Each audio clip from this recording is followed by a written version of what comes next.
Good afternoon and welcome to episode 14 of 3 Feet from Gold, based on the book by Greg Reed and Sharon Lechter.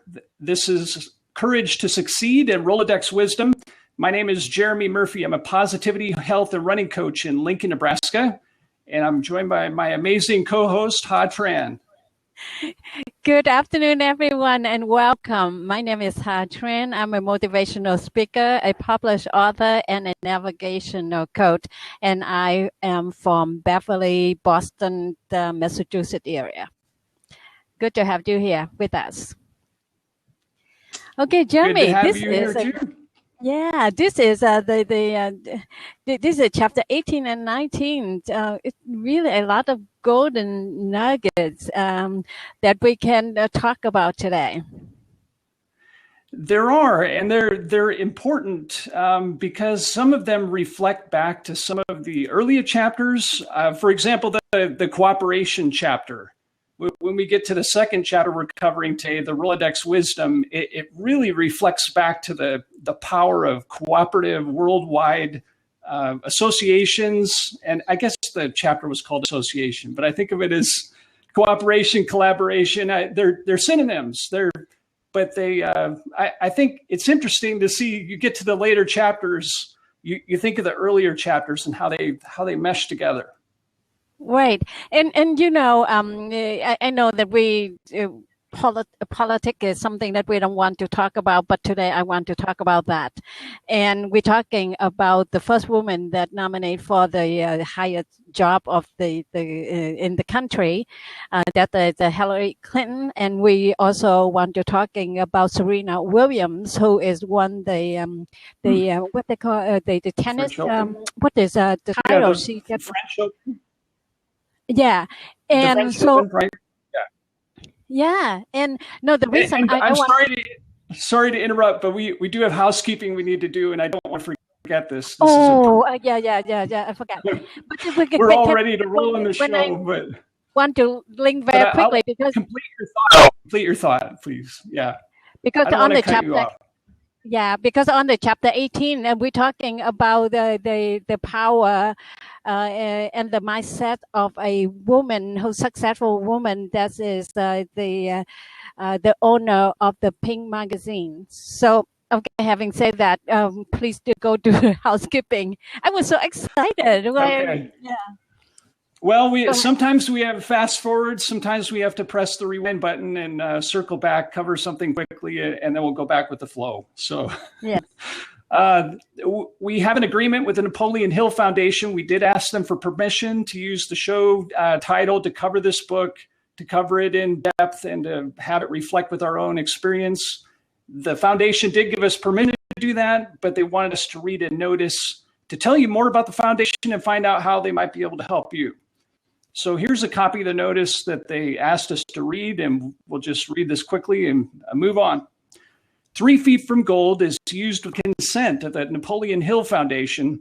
However, the foundation has no control over and does not endorse the blab.im platform or content. To learn more about the Napoleon Hill Foundation, go to naphill.org. They're doing wonderful work around the world, and I really encourage you to look at their books, their social media posts. I'm really impressed with the positive depth of knowledge and experience that they're sharing in the world in a meaningful way. And you know, Jeremy, I have to say that not because I want to pat ourselves on the back, but I think that we certainly do right by the organization, Napoleon Hill Foundations. And yes. Because I think that we religiously, every week we go on, that's at the top of our agenda. And I have to apologize for today because I just try to drag you away from doing the right thing. So I apologize. But again, that's okay. We get excited about doing what we love. And that when that happens, sometimes the flow goes elsewhere and you just circle back and move on. And it's okay. But thank you very much for circle me back because first thing first, because that's the part of doing the right thing. And sometimes doing the right thing is we have to acknowledge and recognize first thing first.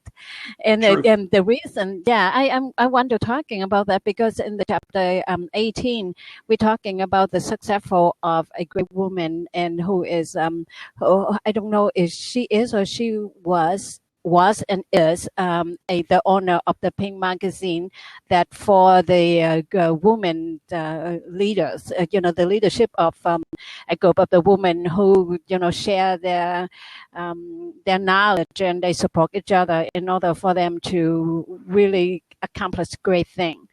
And having said that, because this chapter is just like so appropriate for us because whether your belief or your political preferences, it make no difference. But we have to recognize that that's the historic moment that a woman who is the nominate for the higher position in the country, and we're talking about Serena Williams. What do you think her title was? She's the world tennis player, world champion. Yeah, champion. One of the top 4 or 5 tennis players in the world, if not top 2, maybe.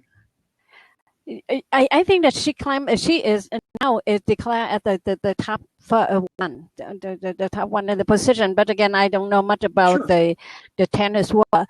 But her accomplishment cannot be overlooked. I mean, today, and as a woman, I want to celebrate that because those women really empower us.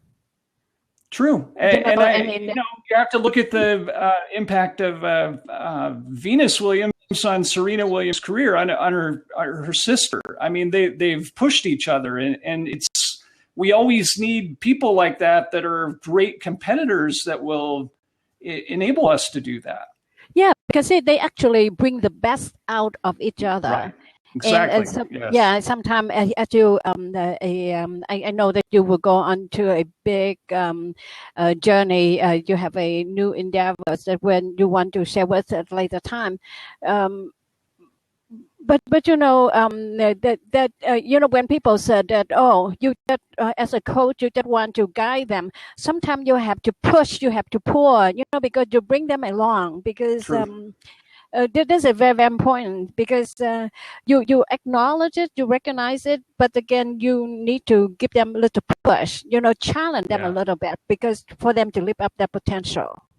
Yeah, even the smallest challenges can make a huge difference because it's you start achieving incremental success, and that makes people more confident, and then those challenges spread, and suddenly everybody's trying to do the same challenge or trying to make the challenge more difficult so they can get more personal growth and development from it. Right. And I agree. Yeah, we talk about challenges, but again, I think that the softer word and it even create such a great impact that the encouragement. And I mean, for this book, I fall in love with that word, encouragement. Because a challenge is one thing. Challenge is you just like. It's a hard course. You push, you pull, whatever. But encouragement, it's just like in the softer side, but has a great impact. Don't you agree? I agree, and I think it reminds me of something that you say frequently, Ha. The I've got your back. Of that strong support is there if you need it, and if you don't need as much support that day or whatever, that's fine. If you do need a little more support, it's important that people know that. People like you and me and others that we're there for people to help in any way that we can. Yeah. So, I mean, when you, my friend, and I adopted you certainly, I certainly have your back. And, I mean, if you step into an arena, I certainly will occupy the front seat.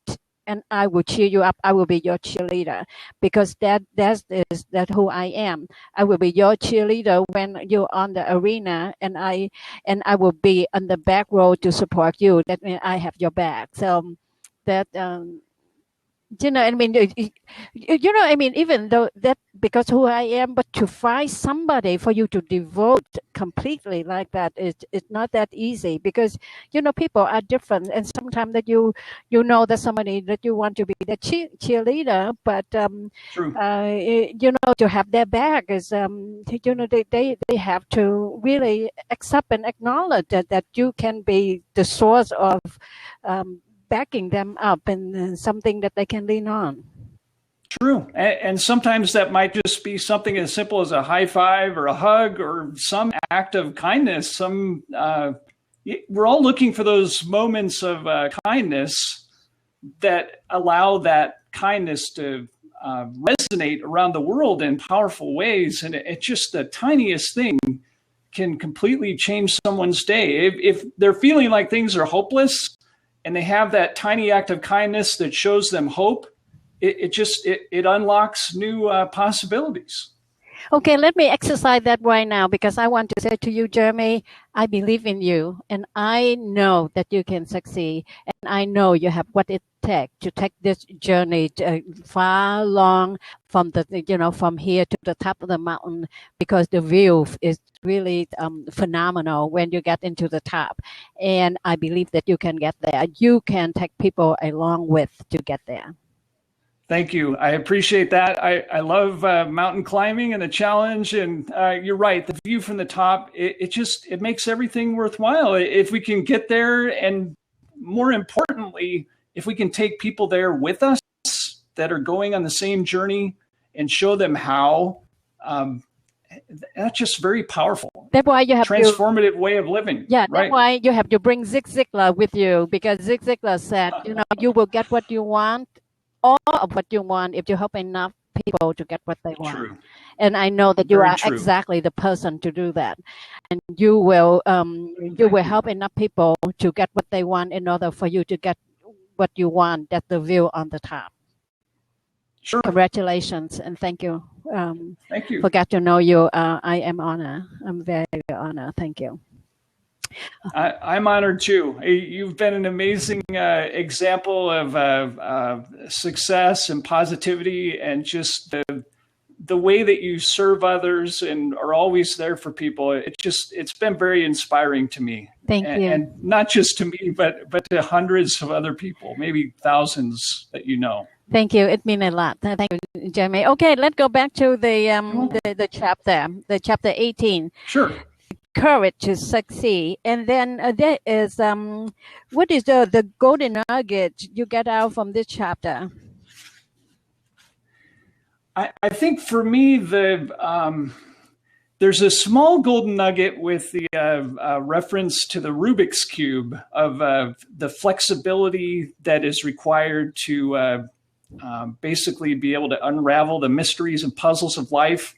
And sometimes we have to take those extra twists of the Rubik's Cube to have it reveal how those 6 sides of the cube should align in order to have them all line up. But the major one for me is the importance of faith, of that really meaning that belief in and of itself is not enough. That it has to be something deeper than that, something inside within the heart and soul that's going to reflect positivity and confidence that we can do anything that we seek to do, and to not be intimidated or create false problems or things that don't exist, false beliefs, things that might impede our progress. But the importance of faith, that faith can move mountains. And in order to see the mountain, we've got to look up. And sometimes in life, we're looking down and we're downcast and we're feeling downtrodden and sorry for ourselves, and the self-pity takes over. But it's really the importance of faith, that faith can move mountains, but we've got to believe it at a deep level. Okay, now you're talking about the faith, and you are the idea of a partner that I always wanted, and let me tell you why. Because you just brought into the thing that about the mountain climbing, and then what is the beautiful view there. And you're talking about Mahatma Ali. He said that not the mountain that you conquered that wear you down, but the pebbles that in your shoe. Oh, That I have to paraphrase it because I tried to looking for the post that I just post recently. Hold on, just give me a moment. I will give you an exact word. And I saw that too recently, and I can't remember the exact words, but that resonated with me because when you run, you get rocks in your shoes. Yeah, and you do have to take them out because some of them are pointy and they can hurt your feet. Yeah, because it's a small done thing, but it just it can be very painful for you to move forward. And that one of my favorite of his quote. And but again, in order for me, when I'm looking for that, let me talk about a few things. When you're talking about the cubic process, that is, that's taking time, and you have to have patience, and exactly. Because you just cannot, it cannot be done because without be patient, because something good is take time. Something that you want to accomplish, it sometimes needs time to get it. And I cannot even find it. So that's okay. I think you're close enough to the text that I think our viewers should be able to find it, and I'll look it up too because I'm interested in the connection with running with that, or any walking, hiking, anything where you're wearing shoes. Yeah, and then there's truth to it. There's a lot of truth to it. Yeah, and then when you that is when you're talking about everything that we're talking about, you just give me so much material to talking about. And that what I love. So I need to forgo that. I have to go something else. So that's okay. You talk about faith. Tell me more. Talk to me more about faith. That how faith have affecting your life, and what the difference in your life if you cannot imagine if faith not in there. Well, faith is, it's like planting seeds. When you're gardening or farming, you have the power of that seed. When it germinates, becomes a plant and turns into a fruit, a vegetable, whatever it's growing. But it has that capacity to grow in an exponential way. And you can pick which crop that it might be, but I think of it as that kind of boundless potential if we really look at it that way. And we have to fill ourselves with abundance. So I think of, people talk about, is the glass half full or is it half empty? And I used to get very caught up in that debate because as a philosophy major, that's hard to avoid that one. But I've decided to adopt this abundant approach. Life is more like an overflowing pitcher. You're pouring water into a cup, and the cup can't contain the abundance that each of us has within. But we have to find, realize, and cultivate that. And if we don't, we're missing out on all kinds of possibilities in our lives that can transform the lives of others in positive ways. Yeah, when you're talking about faith, and especially the faith on this chapter, and the faith is for the one of the interviewer here. Her name is Jennifer's boss, and right. her faith is not just sitting there and wishing and praying for things to happen. The True. thing is, she, and just like me, I would do everything within my power. I do, my absolute. I put in my absolute best to all the thing that I do. But again, when you do all that you could with your all, and you do all your best, and then right. you have to have faith that thing will turn out all right. Yes. Because yes. Because if you just sit there wishing and you said, "Oh, I have faith that everything will work out okay," perhaps. But again, in this book and our our life, we encounter with the thing that we have to put ourselves in, and then just like, okay, now I'm not a Christian, but again, I will say that just like God or your Creator have give you the mind and the ability to think and to making the decision, He want to count on you to do all that. Because, Yes. and then you have to do all that, and maybe the last thing that you tumble, that He will be there and to fish you up and then to carry you through. But you just cannot say, oh, I believe in my God and I have faith, and and just sit there. No, he won't. True. He won't want Actions, you just to right. sit Action there. is required. Yes. Yes. And, Yeah. those of us that have great gifts, we have to share them. You use it or lose it. If we don't use our gifts and strengths in positive ways, we lose the ability and capacity to use them. Yeah, and then I always said, every gift you have, every talent you have, come with a responsibility, because if your Creator entrusts you with that gift, and there is a responsibility that you need to carry on, because he or she must have the purpose for you. True. Stewardship. Right. Mm-hmm. And then the thing that she also said, that when you're making the decisions now, I never hesitate to make any decisions, because I know that I have to making the decisions, and then if I make the wrong decision, then I will have the opportunity to make the right decision as time go on.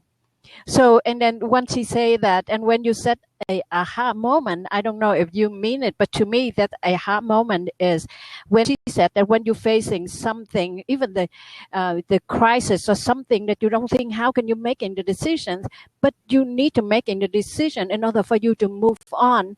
And the question you must ask yourself, what is the worst scenario in that decisions? And if it's something you can handle, let's make the decision and move on. That's an really important part of dealing with life, that we consider the worst case scenario of everything. But I would add to that we need to consider the best case scenario too. That gives us a little bit of balance. But it is, sometimes we look at the worst case scenario, and then what actually happens is so much better. It's just, it prepares us for the worst. We do have to be prepared. I think you're right. If we're not prepared for things by thinking through things at that level, we're going to struggle. It's guaranteed we're going to struggle. Jeremy, it is the best case scenario, that easy decisions. Just like when the economy get easy, then every decision is so easy, but then when you have to working with the shoestring budget or something, or when you do something with with less, then you have to be more creative, everything, and if thing in plenty, thing in a good time, decision is never an issue. The issue that when you facing the decision that you don't know, or you debate, you said, oh, if I'm making this decision, something might happen, or that you don't expecting, or you don't have in mind that the worst scenario. But if the case, then you have to ask yourself, can you handle it? If you handle it, then move on. See, because if you don't make the decision, indecision, that means the decision is to live the effort life, and to accept the whatever that life handed to you. And sometimes life can be challenged and unkind. True. And I think it's important with what you said. If we have mistakes or temporary setbacks, that setbacks turn into comebacks. Setbacks teach us some of the most powerful lessons we can learn in our lives, even if they're painful. They teach us how to succeed. So we're failing forward in a way. The failures stack up into a pathway to success, because we're not going to fail the same way unless we're just mindlessly not thinking about it. Michael Jordan, he said that I failed my way to success. And and I remember that. But Jeremy, I don't want to put you in the position, but let me ask you a question. Sure. If life easy for you, if every decision is just a snap decision just for you like that, will you ever find your way to this point of your life? Oh no, no. Then I would have been making decisions that were impulsive, that weren't thought through at a deep level. And no, I might even still be in the courtroom now if I if I had been making snap decisions like that. But that's an interesting question, because it reveals that we've got to think about the long-term consequences of everything, and realize that sometimes temporary things go wrong or we make mistakes. But every day we get an opportunity to wipe the slate clean. We get a tabula rasa to start over. We can press that reset button every day if we have to. Maybe we don't want to, but at least once a year we should reset things and get rid of some of the bad things and mistakes we made, and move on and help more people in whatever way we can. As a mother of 4 children, let me tell you, I give birth to my children, but each one of them, I look at them today, they are actually give birth to themselves, because they have become a man and a woman that they are today. Because that's how I look at it. Each one of them give birth to themselves, because the way they think, the way they see, that's how they grow themselves to that position. Just like, Sure. When you are at the yesteryear, whatever the position you are in, but the journey you went through that give birth to you, and who are you today as a man. I don't mean that you don't have principle, but you have such a passion. You redirect your thought and your thinking. And when you're talking about the glass half full, when the glass is full, but it's happened to be spilled out a half, but you have to concentrate on what you have left and focus on that and make the best out of it. And let me tell you, I don't know how you were in the past, but I certainly will thinking that you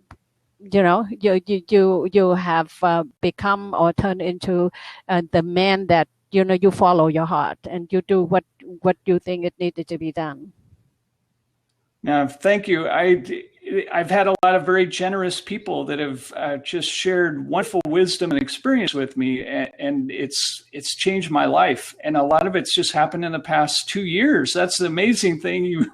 You can have many years where you feel like you're not learning much, and then suddenly you're learning everything, it seems, because we're paying attention at a deeper level, because we're focusing on listening instead of just speaking to be heard. We're listening to learn. We're listening to be lifelong learners and change the world in a powerful way. That exactly, precisely what I want to say, because now you are open-minded and you're more receptive to things going on before you or around you, because see, if you can control your environment, you certainly can control the result. True. And then and then for you, I have to say that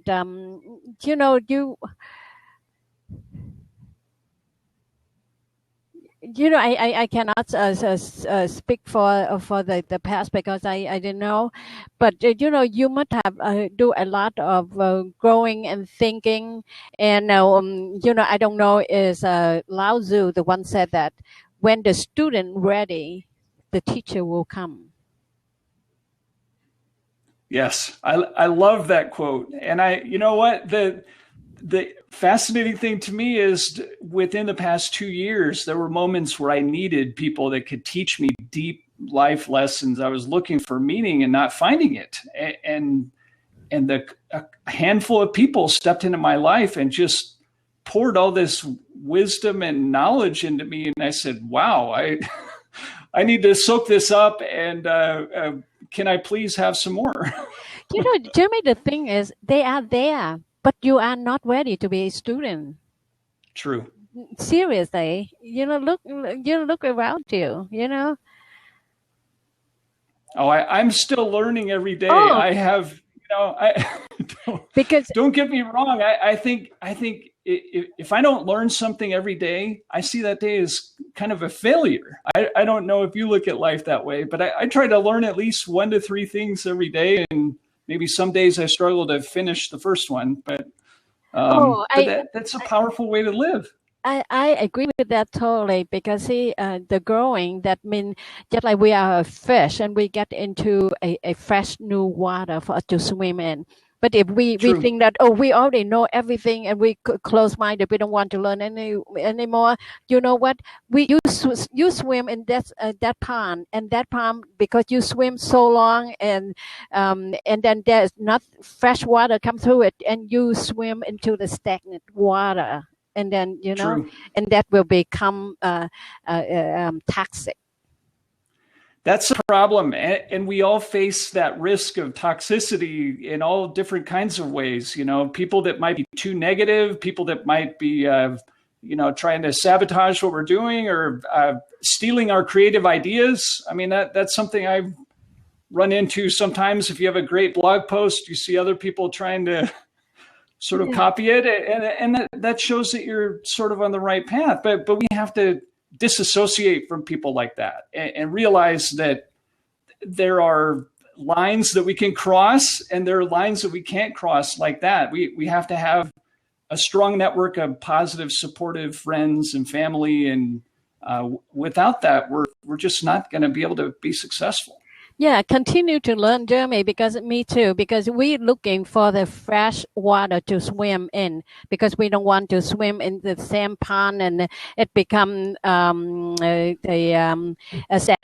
and then the algae, it will poisoning you slowly. So, I think that that's who we are. I think that's why we attract to each other, because you have a beautiful and powerful mind, and when I connect with you, and I felt very refreshing, and thank you for the experience.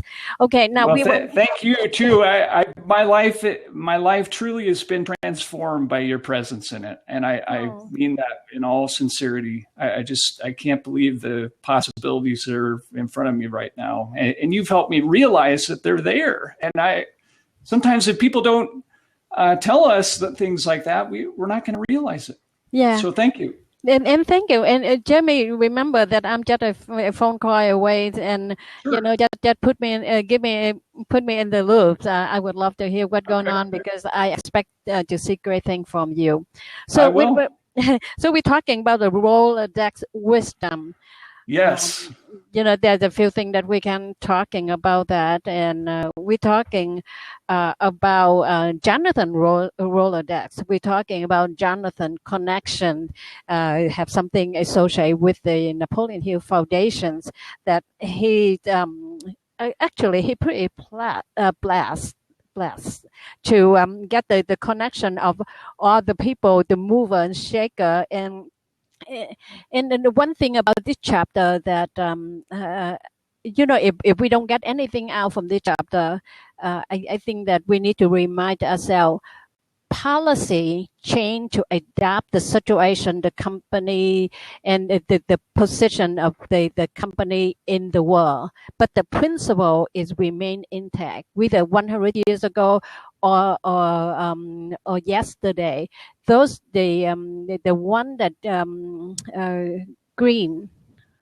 Don Green. Yeah. Yes. Don Green share with Greg and Sharon. That is the principle. That principle is remain intact, and that's the principle of success. Yes, and there's a timelessness about wisdom that goes back to the time of Napoleon Hill and way beyond that. I mean, to the time of Plato and Aristotle. You have timeless wisdom that you look at some of the quotes from people like that, whether it's Plato, Aristotle, Napoleon Hill, just to choose 3 people, and look at how timeless some of that wisdom is, and the truth that's embedded in it is still there. It might have a little bit different meaning now, but there's a timelessness about that wisdom, and that's why what the Napoleon Hill Foundation is doing is so important because they have this knowledge collected in a vault.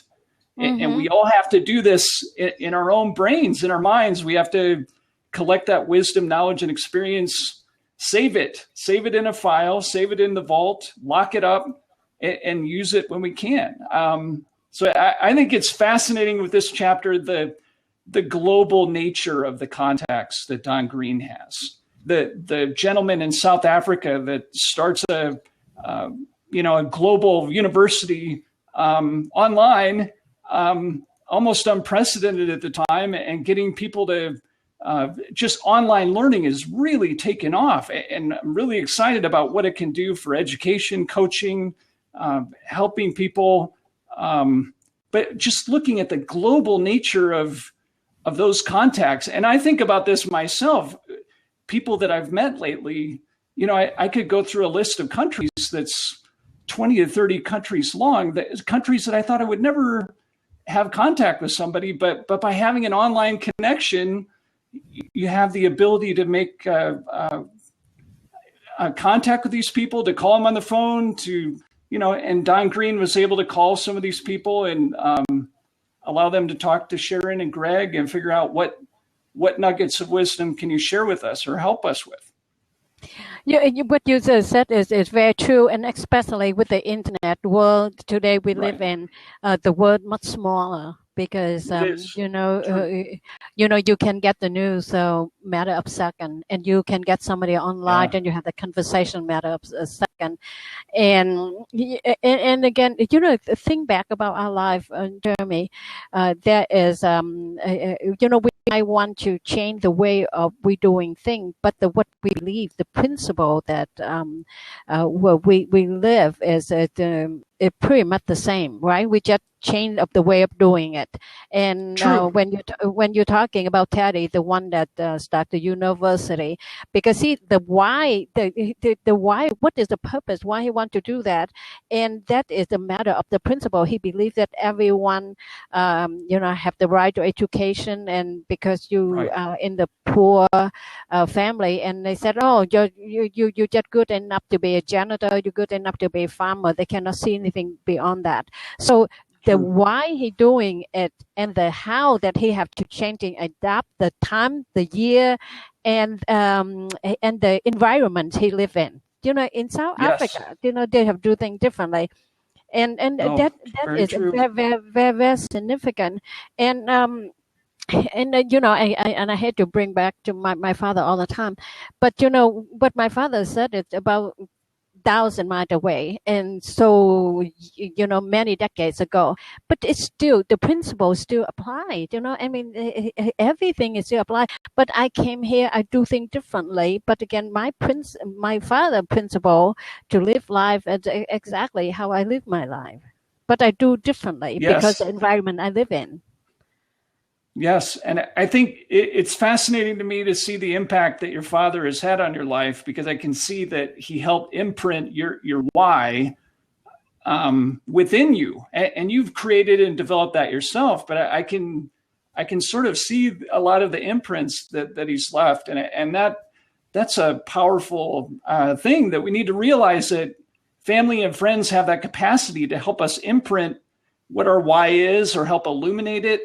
But our why has to be bigger than our how. And I think that's one of the biggest golden nuggets out of this chapter. We get caught up in mechanics of how we're going to do something. And I think what Sharon said in this chapter is you find the why first, and it has to be a deep why that takes you to the finish line.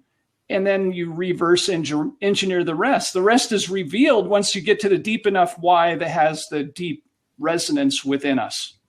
Okay, and there is one point that I have an aha moment on this chapter too, and but let me talk about something else before I bring it back there.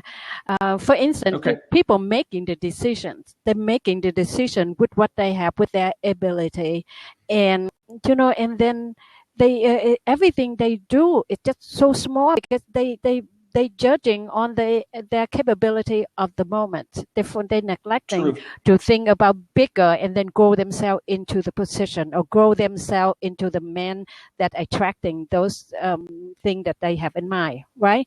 True. Have you ever known somebody that when they're making the decision, they just make with the current whatever they have. They cannot think outside of that, right? Sure. I think we get in situations where we feel confined by not only by the present, but by the mistakes of the past. So we get these limiting false beliefs that sort of lock us in this self-imposed prison, if you will, not an actual prison, but we feel like we're stuck. And you're right. We have to get out of our comfort zone, break down the walls of the past or the present, false beliefs, whatever impedes us, and find ways to really look at life much more abundantly, to look at boundless possibilities instead of, oh, I have all these problems. Yeah. What can I do about them? You know, when Craig asked Teddy a question and his answer is about the focus in the future, it kind of almost like go defeat all what we're learning about live the now, the moment. But, here, True. picture this. This is an analogy. When you ride a bicycle, do you look at your feet, how you pedal it, or you look in the distance where you're going? See?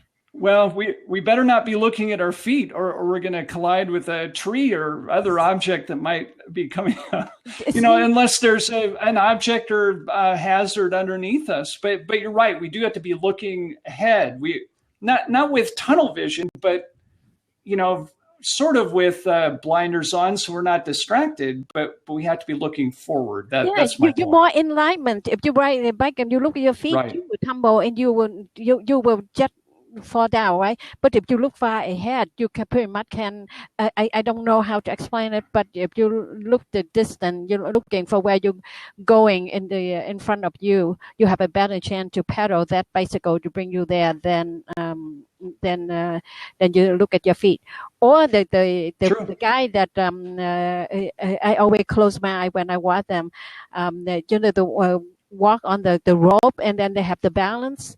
They don't look at their feet. They're really looking far, the distance. They're focused on certain places, and then that's how they can balance themselves. So that's difficult. Yes, and I am amazed to see dancers or gymnasts trying to do that on the balance beam. Just how difficult that is. But you're right. They're not looking at their feet even on the balance beam. They're looking at where their next 5 or 6 steps are going and making sure they're in alignment and congruence with where that balance beam is, and that they're going to land precisely where they put them. And even musicians do the same thing. Your fingers have to land in the right piano keys, or you're going to play unpleasant music. Yeah. But what Teddy had mentioned, that he didn't looking for the people think he's crazy, that thing not can be done. He look at the intended outcome, and the outcome that the one that drawing him there. So all in all, that's 2 chapter is I think work well together. And one is just I tell you that, okay, you do everything that you possibly can, and you and then when you're making the decision, you have to asking yourself that what is the worst case scenario, and if you can, if nobody die or something is bad happen, if you can't handle it, let's make the decision and move on. And True. and the next chapter, and you're talking about doesn't matter where you are coming from and where you live in, the why is central of of all things. Exactly. You make things happen. You have to know your why, and then you have to start to why you want to get that thing, because that we talk about passions. When you know the why and the how and the what, we'll figure out. Yes, and again, that reflects back to the previous chapter on passion, and that's just so important that we have that we are pursuing what we truly love to do, and not just doing something mindlessly because it's there. We have moments, we have forks in the road where we have to choose the right path, and I think it's important, like you said, Ha, that we find the transformative why in our lives and align our steps accordingly and make sure that we're pursuing the path that's really meant for us. the conversation we have last night, and you said, okay, the formula for success is passion, that do what you love, and then the talent, do what you're good at, and find the right associations to collaborate with and take a massive action. And you said now they bring in the faith factor in how it fit. You have to do all of this, all of the passion, the talent, the right association, and the right action. And, the faith is the icing on the cake. I mean, it's just like almost like the insurance, the guarantee that you do all that. And then the faith that is, just like the insurance to all of that. And it does cement, yes, it does cement all the other things together and in a combining way. I mean, it's like the glue that holds the rest together. And if you take the faith out of it, you might have the other ingredients correct, but you might not be quite as successful because you're missing that something that's not so tiny. I have nothing about that before, but right now I'm thinking about the insurance. Just like you do everything that is, and why you want to buy the insurance, because that's a safe haven. Just like something that you do everything, and why you buy the car insurance or something, because you want to be protected. Hail insurance. Yeah, we just had hail damage to our house, and I'm glad we have insurance for that. I wasn't anticipating that would happen, but it drives home the point that you can say, oh, well, you don't need insurance for that because that will never happen. Well, it happened. Yeah. Yeah. So, Jeremy, I think that our time is up, and usually when we talk, we run over time. But what's going on next week? Well, next week we're covering the remainder of the book. So the last 3 chapters, which are A New Beginning, The Launch, and I think the last chapter is Epilogue. Epilogue is called Our Journey Continues. Technically, I didn't put that all in there because I didn't want the title of the blab to be so long that it wouldn't fit. Yeah. But those are the remaining chapters. There is a section of the book, an appendix, and we'll get into this next week, but allows people to sort of fill in the blanks and define your own personal success equation. So that's what we'll be covering next week. I do want to mention 3 things briefly, and we talked about this last night. They're on page 180 of the book, 3 Feet from Gold. Yes. And I can't remember who the gentleman is that provided this wisdom to Don Green, but it's... he is from Japan. I remembered it was a Japanese gentleman. Yeah. But the 3 C's are, and maybe you want to write these down or think about them because they interlock and are interwoven with each other in a powerful way. The first one is congruency. The second one is clarity.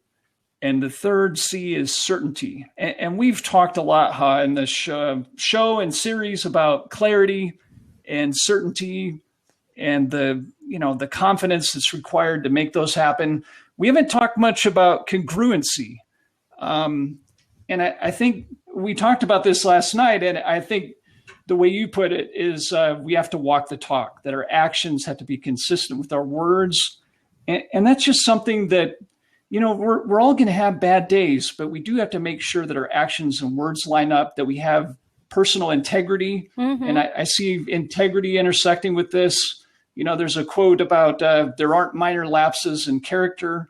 I think that's true. I think we have to make sure that our words and actions are consistent, that we're going down the same path and not having our words say one thing and our actions saying something else. Then people won't trust us. That won't go too far. If you say something to me and your action is not going in line with what you're saying, it's just like a worthless thing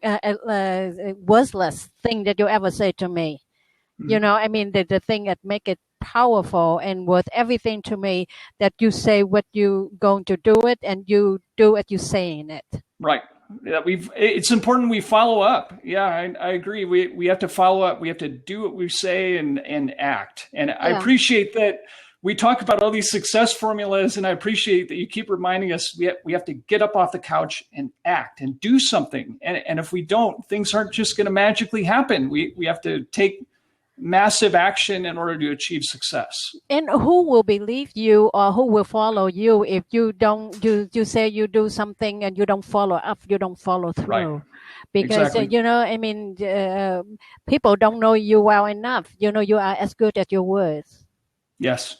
Yeah. Our word is our bond, and it's the bond that links all of us together. And so that allows us to trust each other, and not just trust each other, but know, like, and trust each other. But that trust is a key, important thing that we have to have with each other. We have to build it, and we have to keep it. And then the spin off of that is trust and respect. True. Yeah. Respect is that's another great thing that we need to have that for each other. We need to respect others as we want to be respected ourselves. Oh, most definitely, because that's a two-way street. You cannot demand respect and you trash somebody else because that action didn't deserve the respect. Right. And that sometimes actions speak louder than words. And if that happens, then that just shows that person doesn't have respect. Yeah, and then I mentioned a couple of times on the show that if you say something to me and your body language not concurrent to what you're saying, I tend to listen to your body language than your word. True, and we have to be careful with that because some of us aren't as good at body language as others, and body language can give mixed signals. But I agree with your point that you can show with your body language something that's not consistent, that's incongruent with your words or actions. And, body language, if we're interpreting it correctly, it does say something, even if it's silent. Jeremy, at the end of the show, and I want to say I'm going to miss our Wednesday and I missed our Tuesday night conversations, and I just simply miss you. I'm going to miss you. I'm going to miss you too. And I would tell you the same thing that you told me. I'm only a phone call away. You have all different kinds of ways to reach me if you want to talk or chat. So let me know. Yeah, very happy for you. Congratulations, my friend. You deserve it. Thank you, huh? Thanks. Okay, so long. Goodbye, everyone. Thank you, everybody. See you next week. We'll see you next week. Oh, that's the book. Bye. Until next week. Yeah, we should hold up the book at the same time. Sure. Yeah. Okay, so take care. Bye, everybody.